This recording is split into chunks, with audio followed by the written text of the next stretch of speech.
A'udzubillahi minasyaitonirrajim. Bismillahirrahmanirrahim. Assalamualaikum warahmatullahi wabarakatuh. Innal hamdalillah nahmaduhu wa nasta'inuhu wa nastaghfiruh wa na'udzu billahi min syururi anfusina wa min sayyiati a'malina may yahdihillahu fala mudhillalah wa may yudlilhu fala hadiyalah. Asyhadu an la ilaha illallah wahdahu la syarikalah wa asyhadu anna Muhammadan abduhu wa rasuluhu la nabiyya ba'dah. Allahumma shalli wa sallim ala hadzal nabiyil karim wa ala alihi wa ashabihi wa man tabi'ahum ihsanin ila yaumiddin. Wa qala Allah ta'ala fi kitabihil karim, ya ayyuhalladzina amanu taqullaha haqqa tuqatih wa la tamutunna illa wa antum muslimun. Ya al-haq adkhilna mudkhala sidqin wa akhrijna mukhraja sidqin wa ja'alna min ladunka sultanan nasira. Ja'al haqq wa zahaqal batil innal batila kana zahuqa. Ya al-ghafur rabbana innana amanna faghfir lana dzunubana wa qina adzabannar. Amma ba'd. Alhamdulillah, segala puji dan syukur adalah milik Allah. Dan karena rahmat dari Allah kembali kita berjumpa di channel iDream TV dalam program Tadabbur Al-Quran, di mana insyaallah kita akan sama-sama kembali mengambil ibrah, pelajaran dari apa yang Allah Subhanahu wa taala firmankan di dalam Al-Quran, yang jumlah ayatnya adalah ribuan. Oleh karena itu kemudian sedikit demi sedikit kita pindahkan Al-Quran yang ada di dalam mushaf ini ke dalam dada kita, karena memang hanya dada manusia lah yang tunduk dan pasrah kepada Allah yang kemudian mampu menampung keluasan ilmu Al-Quran. Tidak lupa kita baca salawat dan salam, Allahumma sholli ala Sayyidina Muhammad wa ala ali Sayyidina Muhammad. Assalamualaikum ayuhan Nabi wa rahmatullahi wabarakatuh. Semoga Allah terima salawat dan salam yang kita baca dan dilimpah curahkan kepada para Nabi, para Rasul, wabil khusus ya Rasulullah Muhammad sallallahu alaihi wasallam. Dan semoga kita termasuk ke dalam kelompok orang yang akan berbahagia ketika berjumpa dengan Allah nanti di yaumul mahsyar, dijauhkan dari siksa api neraka, dimasukkan ke dalam surga, dan dipertemukan dengan Rasulullah SAW di tepi sebuah telaga yang sangat indah, di bawah sebuah pohon yang sangat indah, insyaallah. Amin ya rabbal alamin. Sahabat iDream yang dirahmati Allah dimanapun Anda berada, kembali kita melanjutkan pembahasan di dalam surah Al-Baqarah untuk kita ambil ibrah dan pelajaran di ayat yang ke-75. Setelah di ayat-ayat sebelumnya ya Allah menguraikan, menceritakan bagaimana orang-orang Bani Israel umatnya Nabi Allah Musa alaihissalam. Maka di ayat ini Allah Subhanahu wa taala bertanya kepada orang-orang yang menjadi umatnya Nabi Muhammad sallallahu alaihi wasallam, yaitu kaum muslimin. Jadi memang ini menjadi sebuah tanda yang nyata bahwa apa yang Allah ceritakan tentang orang-orang dulu kembalinya kepada kita juga, kembalinya kepada umat Nabi Muhammad SAW. Walaupun Allah cerita tentang misalnya kaum Samud, kaum Ad yang membangkang begitu, pada akhirnya kemudian itu semua akan dikembalikan kepada kita, di mana intinya adalah apakah kalian akan mengulang pembangkangan gitu seperti pembangkangannya kaum Ad atau kaum Samud atau bangsa-bangsa yang Allah sudah musnahkan. Jadi itulah pelajaran utama dari sejarah. Ini bukan dongeng, sejarah yang terjadi dalam kehidupan manusia. Nah di ayat ini setelah Allah menceritakan bagaimana degilnya, bandelnya, susah diaturnya, keras kepalanya, dan segala bentuk kenegatifan Bani Israel, Allah kemudian bertanya kepada kaum muslimin, kepada umat Nabi Muhammad SAW. Apa pertanyaan Allah Subhanahu wa taala itu? Di ayat yang ke-75 Allah Subhanahu wa taala berfirman, A'udzubillahi minasyaitonir rajim. Afatatma'una ayyu'minu lakum? Apakah kalian orang-orang Islam akan akan sangat berharap agar orang-orang Yahudi itu bangsa Yahudi itu ayyu'minu lakum, ya, kemudian mempercayai kalian. Wa qad kana fariqum minhum yasma'una kalamullah thumma yuharrifunahu min ba'di ma aqaluhu wa hum ya'lamun. Padahal telah nyata gitu kan di hadapan kalian gitu kan, bahwa segolongan mereka mendengarkan firman Allah Subhanahu wa taala, ya. Yasma'una kalamullah, mereka mendengar firman Allah melalui nabinya, ya, melalui rasul-rasulnya. Tsumma yuharrifunahu min ba'di ma aqaluhu, ya. Lalu kemudian mereka dengan sengaja berani dan lancang gitu ya mengubahnya setelah memahaminya. Wa hum ya'lamun, padahal mereka mengetahui bahwa itu adalah sebuah kekurang ajaran, sebuah kebiadaban gitu. Jadi mudahnya ayat ini kemudian, ya, kalau dalam bahasa kita, apakah kalian mau juga gitu ya melobi, menego, merayu gitu ya supaya kemudian orang-orang Yahudi itu, ya, mengikuti apa yang kita inginkan, ya, dalam berbagai hal, ya. Padahal jangankan kamu begitu kan, yang derajatnya adalah manusia yang sama seperti mereka, sedangkan Allah saja itu mereka kadalin gitu ya. Itu ya Ustaz siapa? Ustaz Yahya Walodi, ya. Ya, jangankan kita, ya Tuhan saja mereka berani mereka lawan, berani mereka lecehkan, apalagi kita manusia. Ya, sedangkan mereka, ya, firman Allah saja yang mereka dengarkan, setelah mereka paham ya maksudnya apa begini begitu, lalu kemudian mereka dengan sengaja mengubah. Jadi firman Allah Subhanahu wa taala saja, perintah dan larangan Allah saja mereka bisa mainkan.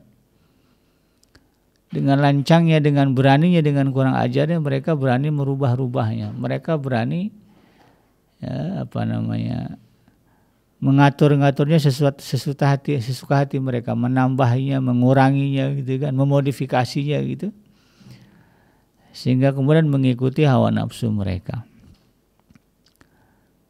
Ya, jadi ayat ini penegasannya adalah agar kemudian orang-orang yang, ya, hidup pada masa Rasulullah SAW sampailah nanti akhir zaman, untuk kemudian tidak meletakkan ekspektasi yang berlebihan terhadap Bani Israel, ya, terhadap bangsa Yahudi. Ini sekarang kan lagi, beberapa waktu lalu yang muncul isu, ya rame, ya, ada beberapa tokoh nasional kita yang kemudian katanya gitu kan, ya, adalah orang-orang yang bukan pendemo, ya. Bukan demonstran gitu kan, yang turun ke jalanan gitu kan untuk menyuarakan kedamaian gitu kan, tapi kami adalah orang-orang yang intelek, yang kemudian, ya, lebih suka berdiskusi, ceritanya gitu ya. Ya, jadi datanglah mereka menemui, ya, presiden, sebetulnya nggak tega, saya malas saya nyebut presiden nih, karena saya nggak mengakui negara mereka gitu. Ya, pemimpin tertinggi Israel gitu ya, untuk katanya berdiskusi, ya, tentang konflik Israel Palestina plus, ya, mengaitkan Indonesia di dalamnya itu. Konon, ya, tokoh-tokoh yang datang ke sana ini, ya, adalah Muslim ceritanya. Ini seolah-olah ini sebetulnya seperti bukan menyindir, ya, menyentil, ya. Ya. Mungkin nggak kebaca sama mereka, ya, ayat ini. Makanya pentingnya mengulang-ulang kaji begitu, ya, bisa jadi, ya. Kita udah pernah ngaji tapi lupa, ya, diulang-ulang. Ya, makanya ngaji itu kalau bicara Quran itu bukan berbicara khatam, ya, tapi berbicara bagaimana kita bisa memahaminya sampai ke relung dada kita yang paling dalam, sehingga ketika kita menghadapi sebuah peristiwa, menghadapi situasi, dia muncul ayatnya. Kepikiran misalnya, saya mau ketemu nih pemimpin Yahudi, muncul, ya, ayat yang sudah kita pahami itu ke dalam benak kita. Ingat gak, ya, firman Allah gitu kan, yang mengatakan atatfa'una ayyu'minu lakum, ya, wa qad kana fariqum minhum yasma'una kalamullah thumma yuharrifunahu min ba'di ma qaluhu wa hum ya'lamun. Apakah kalian masih sangat mengharapkan mereka agar percaya dan yakin kepada kalian? Ya mau, apakah kamu yakin mereka mau menerima ajakan kalian gitu ya? Ya dalam satu urusan, ya dalam cerita sebuah perdamaian, udah jangan nyerang Palestina gitu kan. Istilahnya perjanjian ya, negosiasi. Jangankan kita kata Allah ya, sedangkan Allah saja ya firman-Nya, kalamnya, ya, ucapan Allah Subhanahu wa taala yang sudah menunjukkan kepada mereka ya berbagai macam mukjizat ya, keajaiban ya, hal-hal yang luar biasa yang tidak mungkin itu dilakukan oleh manusia sudah mereka lihat, sudah mereka saksikan. Tetapi kemudian mereka dengan kekurangan ajarannya berani ya, untuk kemudian mengubah ya apa yang Allah Subhanahu wa taala firmankan. Kenapa demikian? Nah, faktor utamanya, penyebabnya adalah sebagaimana yang Allah sebutkan di dalam surah Al-Maidah. Surah Al-Maidah ini surah yang kelima ayat yang ke-18. Ya, Allah Subhanahu wa taala berfirman di dalam ayat ini, wa qalatil yahudu wan nasara nahnu abnaullah wa ahibbah.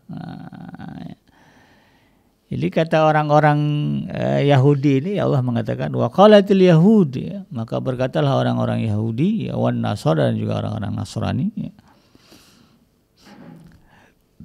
nahnu abnaullah, kami adalah anak-anak ya, putra-putra ya, Allah Subhanahu wa taala, wa ahibbahu ya, dan kami adalah kecintaannya, kekasihnya. Jadi klaim inilah ya yang kemudian melatar belakangi keangkuhan, kecongkahan, kekurang ajaran mereka kepada Allah Subhanahu wa taala. Ya, jadi sudah merasa dekat dengan Tuhan ya, begitu ya. Sudah merasa akrab ya, dengan Tuhan ya. Lalu kemudian ya, muncullah ya, yaitu tadi ya, keberanian mereka untuk mengubah-ubah ya, apa yang Allah Subhanahu wa taala. Muncullah kemudian sikap meremehkan ya, bangsa lain. Dengan mudahnya mereka kemudian mengingkari kesepakatan. Kalau dalam sejarah ini, kalau kita perhatikan bagaimana sejarahnya orang-orang Yahudi itu Bani Israel.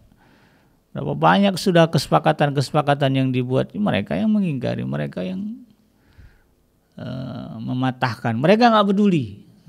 Kenapa? Ini pangkalnya kesombongannya. Mereka merasa bahwa diri mereka adalah orang-orang yang dekat dengan Allah Subhanahu wa taala, kekasih Allah Subhanahu wa taala. Ya, kalau di dalam kitab-kitab tafsir itu sangat dijelaskan, ya, sangat clear penjelasannya bagi mereka, bagaimana mereka yang menyifati diri mereka sebagai putra-putra Allah. Ya, jadi kalau dulu ya orang-orang soleh itu memang saking dekatnya dengan Allah gitu, orang-orang soleh itu disebut sebagai anak Tuhan, gitu ya. Ya, anak Tuhan.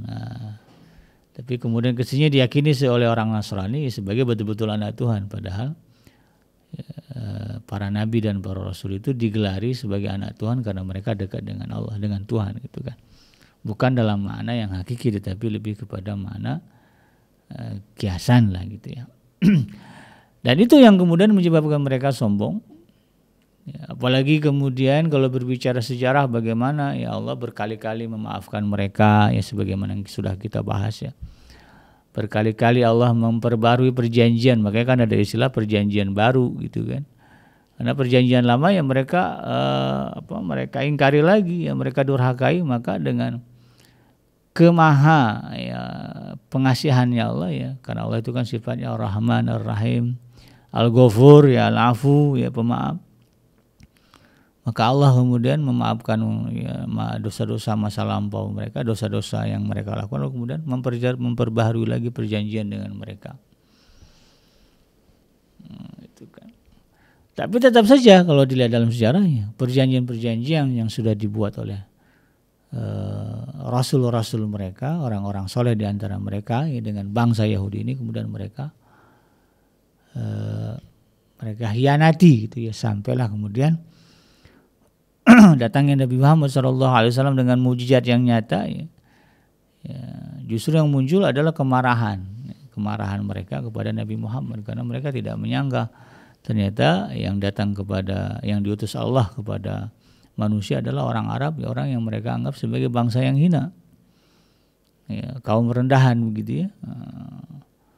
Mungkin bukan second class citizen ya, tapi third class podcast lah gitu ya. Ya, kelas kesekian bangsa Arab ini. Ternyata dari situ Allah justru mendatangkan seorang nabi. Maka sampai sekarang lah kemudian alih-alih menerima ya kedatangan nabi terakhir, mereka justru mengatakan ya, belum datang nabi terakhir, itu akan datang nanti. Ya, the real Mesiah itu kan, ya, Mesias yang sesungguhnya akan datang nanti. Itu yang kemudian ya, kalau kita dengar ya penjelasan dari para asatid yang punya spesialisasi kajian tentang Timur Tengah dan Israel ini, ya, mereka menyebutkan bahwa ya, apa yang mereka lakukan sekarang adalah sedang menanti kedatangan Mesias. Itu semua hanya angan-angan ya, tidak akan ada ya sosok yang mereka sebut sebagai Mesias yang akan datang. Karena nabi terakhir sudah diutus ya, yaitu Nabi Muhammad SAW. Yang ada kalaupun datang itu KW ya. KW itu adalah artinya Dajjal. Yang ngaku-ngaku sebagai Mesias itu ya, yang tidak punya kekuatan apapun ya, kecuali nanti ya menjelang akhir zaman datanglah sosok yang betul-betul Dajjal yang dimaksud oleh Rasulullah ya, dengan segala kehebatan ya. Di satu sisi ya ini juga perlu menjadi renungan bagi kita orang Islam ya, kalau mau ya istilahnya bagaimana seharusnya kita menyikapi ya omongannya orang-orang Yahudi, ya, janji-janji manisnya, ya, rayuan-rayuannya orang-orang Yahudi. Ya, ini kembali kepada ini ayat ini. Ya. Jangan percaya, gitu aja lah. Ya, selagi mereka belum ya tunduk dan patuh kepada Allah sebagai seorang Muslim, ya, selagi mereka belum bersyahadat, belum menjadi seorang Muslim, masih memegang agama lamanya sebagai bangsa Yahudi, maka apa yang mereka janjikan, kesepakatan-kesepakatan yang mereka buat, ya ucapan-ucapan manis yang dihadapkan kepada kita sebagai kaum muslimin ya, itu adalah nonsen ya. Semuanya adalah kebohongan yang akan mudah mereka ingkari ya, jangankan kita ya, Allah saja yang Tuhan yang mereka imani saja lah begitu ya. Allah Subhanahu wa taala yang dulu telah menurunkan para nabi dan para rasul kepada mereka, dengan mudah ya mereka kemudian khianati, dengan mudah kemudian mereka ingkari gitu kan, apalagi kemudian kita manusia ya. Sehingga kemudian ya udah nggak perlu lagi lah ya untuk datang ke mereka ya, ceritanya gitu ya, untuk kemudian mengajak berdiskusi, dialog ya, menyelesaikan dengan kepala dingin ya, lihat sekarang gitu ya, perundingan, pembantaian ya. Nggak ada mereka niatan menghentikan pembantaian ketika perundingan. Ya. Mereka yang menjajah, mereka yang merasa dijajah, kan aneh dia. Dia jelas-jelas datang sebagai pendatang ke Palestina, lalu kemudian mengatakan mereka adalah korban. Kan aneh gitu ya. Penjajah mengatakan mereka adalah korban. Korban dari bangsa yang dijajah. Nggak masuk di akal, tapi itu yang mereka pertontonkan kepada dunia. Masihkah kemudian kita akan menganggap mereka adalah kelompok yang bisa diajak berdiskusi baik-baik? Masihkah kita akan mendengarkan ya, mengiyakan kata-kata manis ya tentang perdamaian dunia dari lisan mereka? Ya nggak mungkin lah ya, gitu ya. Ini satu hal yang mustahil ya. Bahkan kalau kita rujuk ya di dalam surah misalnya surah Al-Baqarah ya, di ayat yang ke-113 ya. Nanti kita akan ketemu nih ayat ini. Prinsip mereka terhadap bangsa lain, nah ya. Ini bisa datang nih kita nih sebagai orang Indonesia gitu ya, ceritanya ya, membawa misi perdamaian kepada mereka. Ya, kita harus ingat ya apa yang Allah sudah jelasin dalam Al-Qur'an gitu kan, sehingga kemudian apa yang kita lakukan tidak sia-sia gitu kan. Jadi istilahnya jangan sampai seperti menabur garam di lautan. Laut itu udah asin, ditabur garam buat apa? Mendingan ya, buat yang lain aja itu garam gitu kan. Ya, semua potensi sumber daya yang kita miliki daripada kemudian kita arahkan untuk merayu, ya, meyakinkan mereka gitu kan, agar mereka mau hidup berdampingan, ya. Mau ya kita arahkan sebagaimana maunya kita gitu kan. Tidak mungkin. Kenapa? Karena pada prinsipnya seperti yang mereka dikatakan dalam surah Al-Baqarah ayat 113, wa qalatil yahudu laisatin nasara ala syai'. Ya, mereka orang-orang Yahudi berkata, orang-orang Nasrani itu, ya, orang-orang bangsa Nasrani itu, ya,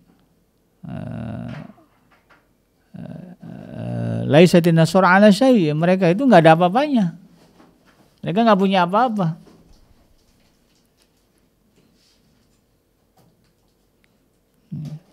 Dibalas lagi sama orang Nasrani, wa qalatin nasara laisatil yahudu ala syai', kamu juga sama itu ya, kamu nggak punya apa-apa, kamu nggak ada apa-apanya. Secara prinsip mereka sudah menghadapkan penghinaan, apa namanya lagi, pandangan merendahkan dan sekaligus menunjukkan sikap eksklusivisme mereka, ya, kepada bangsa dunia. Ya, bahwa mereka adalah bangsa yang tinggi, ya, bangsa yang dimuliakan begitu kan, sehingga tidak ada yang setara dengan mereka gitu kan. Maka bangsa lain itu dikatakan laisatil nasara an syai', orang-orang itu ya. Itu kan dicontohkan Allah, Nasrani sebetulnya itu perwakilan saja gitu kan. Karena ketika itu yang mereka hadapi, ya, saingan mereka pada zaman Nabi Isa ya orang-orang Nasara gitu kan. Lastum ala syai' gitu kan. Ya apa? Laisatin nasara ala syai', mereka, kalian tuh enggak ada apa-apanya. Kalian enggak punya apa-apa. Kami ini ada Taurat, ada Nabi Musa, ya kami pernah ditunjukkan begini-gini ceritanya gitu kan, cerita dulu gitu kan. Sehingga mereka memandang bangsa lain dengan penghinaan dan kerendahan. Maka tidak mungkinlah ya bangsa yang sudah sedemikian ya merasa paling tinggi dengan segala kesombongannya, bangsa yang merasa pilihan Tuhan, ya, bangsa yang merasa sebagai anak-anak dan kekasih Tuhan, yang Allah tegaskan bahwa mereka ya kemudian sanggup ya mengubah firman Allah Subhanahu wa taala yang sudah menjadi, yang seharusnya menjadi hukum mereka rubah-rubah. Lalu kemudian ya, kita berharap mereka mau mempercayai, mau mengikuti ajakan-ajakan kita. Istilahnya nih kalau bicara kasarnya, diplomasi dengan bangsa Yahudi itu adalah satu hal yang tidak mungkin terlaksana sampai kiamat. Itu sampai kiamat. Jadi ini harus menjadi prinsip ya bagi seorang mukmin. Ya, dimanapun kita berada, kalau kita berhadapan dengan bangsa atau orang ya yang setipe ya dengan orang Yahudi, ya beginilah. Dia janji dulu kepada orang Palestina, yang akan menjadi bagian dari Palestina, kami adalah orang Palestina. Mana? Ya, justru mereka kemudian membangun benteng-benteng ya. Ya, membangun kota-kota dibentengi agar orang Palestina kemudian tidak bisa masuk. Ada dulu ya di YouTube itu video-video bagaimana pengakuan ya. Orang-orang Yahudi kalau ditanya kalian bangsa apa? Kami bangsa Palestina dulu, sekarang mana ada ya. Udah begitu, udah nyata seperti itu, ada juga kita yang kemudian berharap ya, agar mereka mau bernegosiasi, mau berbicara baik-baik, ya. Diketawain sama mereka itu ya. Kita hanya akan dijadikan sebagai ya, barang mainan oleh mereka. Jadi istilahnya bahasa mudahnya bodoh lah kita ya kalau kemudian masih berharap lebih kepada Bani Israel atau kepada bangsa Yahudi. Sedangkan Rasulullah aja yang datang kepada mereka mentahkan kok. Nabi ya Rasul itu datang dengan segala kemujizatannya, dengan segala kekuatan dari Allah, dimentahin gitu kan. Mereka enggak, yang beriman kepada Rasulullah hanya sedikit di kalangan mereka. Mayoritasnya mereka mengingkari, membenci Rasulullah Shallallahu Alaihi Wasallam, padahal sudah nyata kenabian Rasulullah di depan mereka. Apalagi kita yang orang biasa. Inilah yang menjadi ibrah dan pelajaran bagaimana kita menyikapi, bagaimana seharusnya kita bersikap ya, dengan orang-orang Yahudi. Demikian sahabat Daydream, yang mudah-mudahan bermanfaat. Yang benar datangnya dari Allah, dan yang salah semata-mata lahir dari kealfaan dan kehilapan saya pribadi. Saya bikin pamit undur. Subhanaka Allahumma rabbana wa bihamdika asyhadu an la ilaha illa anta astaghfiruka wa atubu ilaik. Hasbiyallahu la ilaha illa huwa alaihi tawakkaltu wa huwa rabbul arsyil azim. Walhamdulillahirabbil alamin. Wassalamualaikum warahmatullahi wabarakatuh.